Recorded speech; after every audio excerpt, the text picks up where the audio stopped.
आपका स्वागत है आपके अपने YouTube चैनल ब्रेन मैथ्स में। इस क्लास में परसेंटेज टॉपिक से बहुत ही महत्वपूर्ण क्वेश्चन लिए गए और इस क्लास में जितने भी क्वेश्चन शामिल किए गए वो किसी न किसी एग्जाम में आए हुए हैं और आने की एकदम संभावना है। और एक बात और आपको बता दिया जाता है कि यह क्लास बहुत ही छोटी होने वाली, लेकिन आपके लिए एग्जाम में एकदम कारगर सिद्ध होगी 110%। इसलिए ज़्यादा बात न करते हुए हम आ जाते हैं अपने क्वेश्चन नंबर फर्स्ट पे। तो हमारा क्वेश्चन नंबर पहला है, 1000 विद्यार्थियों में से 200 बांग्ला बोल सकते हैं, 400 तमिल बोल सकते हैं और शेष हिंदी बोल सकते हैं। तो कितने प्रतिशत विद्यार्थी हिंदी बोल सकते हैं? अब आ जाते हैं हम सॉल्यूशन पे। अब टोटल है 1000 विद्यार्थी, टोटल 1000 विद्यार्थी हैं। अब इन 1000 विद्यार्थियों में 200 बांग्ला बोल सकते हैं, 200 बांग्ला भाषा बोल सकते हैं। अब उसके बाद 400 तमिल भाषा बोल सकते हैं, 400 तमिल भाषा बोल सकते हैं। अब बोला कि और शेष हिंदी बोल सकते हैं, लेकिन अब 400 अगर तमिल बोल सकते हैं, 200 अगर बांग्ला बोल सकते हो, तो भैया हम इन दोनों को जोड़ देते हैं। 4 में 2 जोड़ेंगे 6, उसके बाद लगा देंगे हम 2 जीरो, यानी कि 1000 विद्यार्थी में से 600 विद्यार्थी ऐसे हैं जो बांग्ला और तमिल बोल सकते हैं। अब बोला है आगे शेष हिंदी बोल सकते हैं, तो टोटल में से हम 600 को माइनस कर देते हैं। 1000 में से जब हम 600 को माइनस करेंगे तो आ जाएगा 400, यानी कि 400 विद्यार्थी अब हिंदी बोल सकते हैं। अब आगे बोला है तो कितने प्रतिशत विद्यार्थी हिंदी बोल सकते हैं? अब हिंदी बोलने वालों की संख्या है 400। अब इसी का परसेंटेज पूछा है। अब परसेंटेज हमेशा निकाला जाता है टोटल पे। अब टोटल है 1000 विद्यार्थी, यानी कि 400 बटे 1000। अब परसेंटेज में ज्ञात करना है, तो परसेंटेज में अगर ज्ञात करना है तो इसके अंश में हम 100 से गुणा कराएंगे। तो भैया हम 100 से गुणा करा देते हैं। अब 1 0 2 0 1 0 2 0 1 0 1 0। अब हम जब 10 में जब हम 4 से जब हम गुणा करेंगे, 10 चौके 40, यानी कि 1000 विद्यार्थियों में से टोटल ऐसे लोग हैं जो 40% हिंदी बोल सकते हैं, जो कि ऑप्शन नंबर हमारे बी में दिया गया है। क्लास को लास्ट तक देखिएगा, भागिएगा मत, एकदम बेहतरीन से बेहतरीन क्वेश्चन ला गया है। अब हम आ जाते हैं अपने क्वेश्चन नंबर नेक्स्ट पे। हमारा क्वेश्चन नंबर नेक्स्ट है एक टोकरी में 300 नारंगियां थी, 75 नारंगियां बांट दी गई। अब टोकरी में कितने प्रतिशत नारंगियां बच गई? पहली बात तो है, अब टोकरी में टोटल है 300 नारंगियां। अब 300 नारंगियों में से 75 नारंगियों को बांट दिया गया, तो 75 हम माइनस कर लेते हैं। 10 में से 5 या 5, 9 में 7 या 2, यहाँ पे बच जाएगा 2, यानी कि 225 नारंगियां अभी भी इस टोकरी में बची हुई हैं। अब आगे बोला है, अब टोकरी में कितने प्रतिशत नारंगियां बच गई? अब बोला है कि टोकरी में कितने प्रतिशत नारंगियां बच गई। अब संख्या में अगर हम देखेंगे तो 225 है। अब इसी का परसेंटेज बोला कि परसेंटेज में कितनी बची है। अब परसेंटेज में जब हम निकालेंगे तो पहली बात, परसेंटेज हमेशा टोटल पे निकलता है।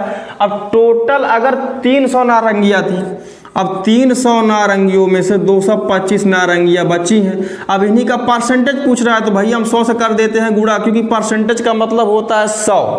अब 1 0 2 0 1 0 2 0। अब जब हम 3 से जब हम 225 को जब हम कट करेंगे, 3 7 21, 2 में से 1 जाए 1, उसके बाद हम 5 को लिखेंगे, 3 5 15, यानी 75 3 225, यानी कि अभी भी टोकरी में 75% नारंगियां अभी भी बची हुई हैं, जो कि ऑप्शन नंबर सी में दिया गया है। अब हम आ जाते हैं अपने क्वेश्चन नंबर नेक्स्ट पे। हमारा क्वेश्चन नंबर नेक्स्ट है, यदि राम अपने आय का 25% बचाता है, यदि वह प्रति माह 3000 रुपये की बचत करता है, तो उसकी मासिक आय कितनी है? पहली बात, अब सॉरी, यहाँ पे परसेंटेज में 25% बचाता है। अब अमाउंट में 3000 रुपये की बचत करता। अब ये क्वेश्चन एकदम आसान हो, क्यों? क्योंकि परसेंटेज में बोला कि 25% बचाता और अमाउंट में 3000 रुपये की बचत करता, यानी कि 25% का मान है 3,000 रुपये के बराबर।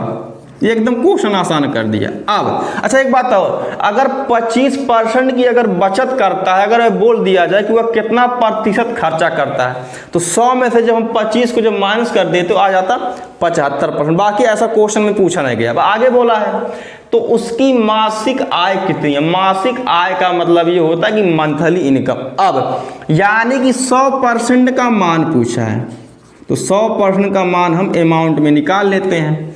तो 3,000 गुणे 100/25। अब हम 25 से जब हम 100 काटेंगे, 25 से करने 25, 25 चौका 100। अब 3,000 में हम 4 से गुणा कर देते हैं। क्यों? क्योंकि अब कोई संख्या कटेगी नहीं, तो 4 तियाँ 12। उसके बाद 1 0 2 0 3 0 हम लगा देते हैं। यानी कि उस व्यक्ति की जो मासिक आय या मंथली इनकम है 12,000 रुपया, जो कि ऑप्शन नंबर ए में दिया गया है। अब हम आ जाते हैं अपने क्वेश्चन नंबर नेक्स्ट पे। हमारा क्वेश्चन नंबर नेक्स्ट है, किसी फल विक्रेता के पास कुछ सेब थे, वह 40% सेब बेच देता और फिर भी उसके पास 420 सेब बचे रहते हैं। प्रारंभ में उसके पास कितने सेब थे। अब पहली बात तो यह है, इसमें यह बोला है कि वह 40% सेब बेच देता है। पहली बात तो हम हम यह जान लेते हैं, अगर उसके पास जो सेब की संख्या होगी वो परसेंटेज में 100% होगी।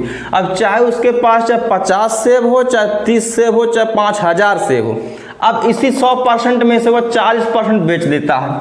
अब जब 40% सेब जब वह बेच देता है, यानी कि सेल कर देता है, तो 100 में से जब हम 40 को माइनस करेंगे तो आ जाएगा 60। यानी कि 60% जो सेब हैं अभी भी उसके पास बचे होंगे परसेंटेज में। लेकिन संख्या में कितना बचा है लिखा है, और फिर भी उसके पास 420 सेब बचे रहते हैं। अब इसी का बोला कि प्रारंभ में उसके पास कितने सेब थे।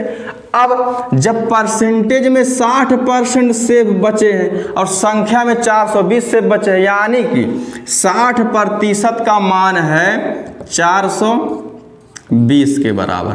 अब आगे बोला कि प्रारंभ में उसके पास कितने सेब थे, यानी कि 100% का मान पूछा है, तो 100% का मान हम निकाल लेते हैं।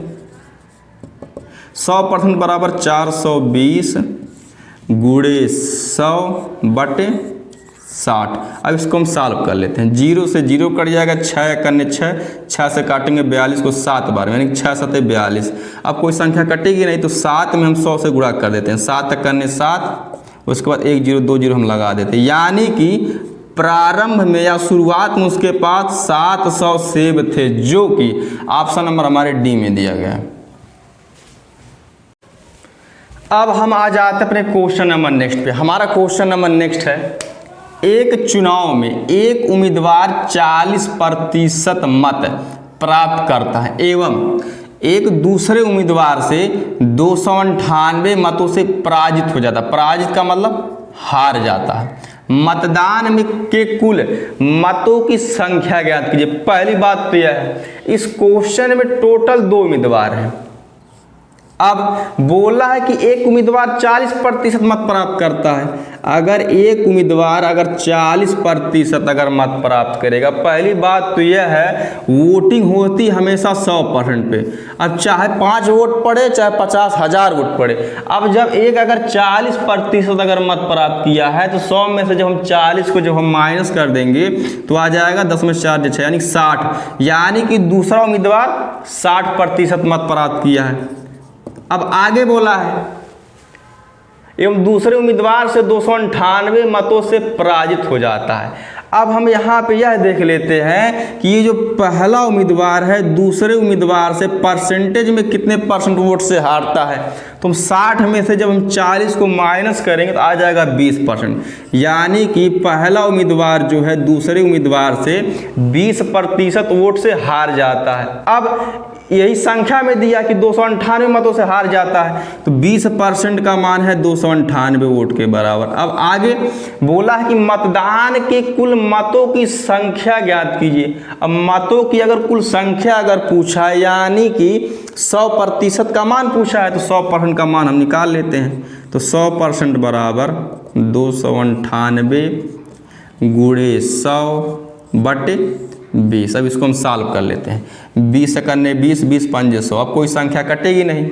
अब 5 का गुणा हम कर लेते हैं 298 से, यानी कि 5 8 40 के 0 हाथ में लगा 4, 5 9 45, 4 49 के 9 हाथ में लगा 4, 5 दूनी 10 4 14, यानी कि मतदान के कुल मतों की संख्या है 1490 या 1490, जो कि ऑप्शन नंबर हमारे बी में दिया गया।